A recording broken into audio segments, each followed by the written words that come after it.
many of you were alive in 1972? Raise your hands. Thank you for being honest. You guys were, what's the word?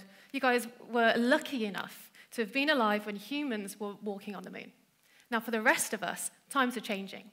In our generation, humans are going to be back on the moon and deeper into the solar system on longer-term exploration missions. And my work is enabling that to happen.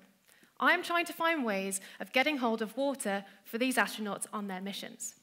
Now, it was long thought that the moon was bone dry, but recent evidence has suggested that there is frozen water in the polar regions of the moon. Now, how could this be? Now, as the moon travels around the Earth and around the sun, it is getting heated on all of its sides.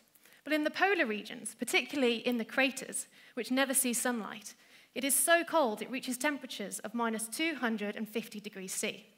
So this means that when comets or asteroids contact the moon's surface, delivering with them water, the water vaporizes and it travels all over the moon's surface until it reaches these cold spots and it becomes trapped. Now, this is no different to when you guys take a shower in the morning and the water vapor moves around your bathroom until it strikes a cold window and it sticks there, it condenses. So we have these deposits of water in the polar regions, but it's so cold, it's incredibly challenging for any astronauts to get hold of this water.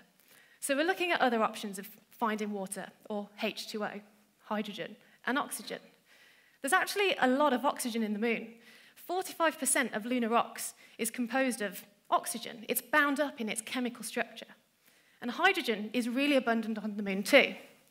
So again, as this moon is traveling around the Earth and sun, it's being exposed to the solar wind. And the solar wind is made up of protons. And that's all hydrogen is, it's protons. So we have this hydrogen deposited all over the moon's surface. And we simply have to give it energy. So we heat the moon rocks and the hydrogen to temperatures of 900 degrees C or more.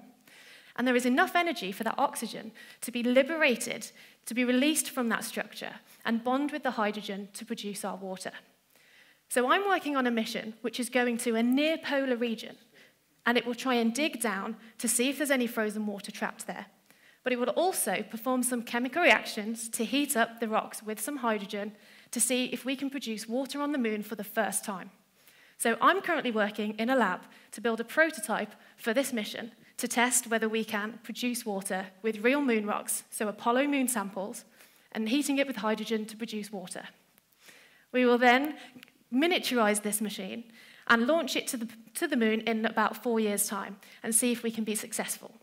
Ultimately, this will lead to the production of water and enable humans to explore the solar system. And if we ever need a reason to leave Earth's surface, we know we've got somewhere to go.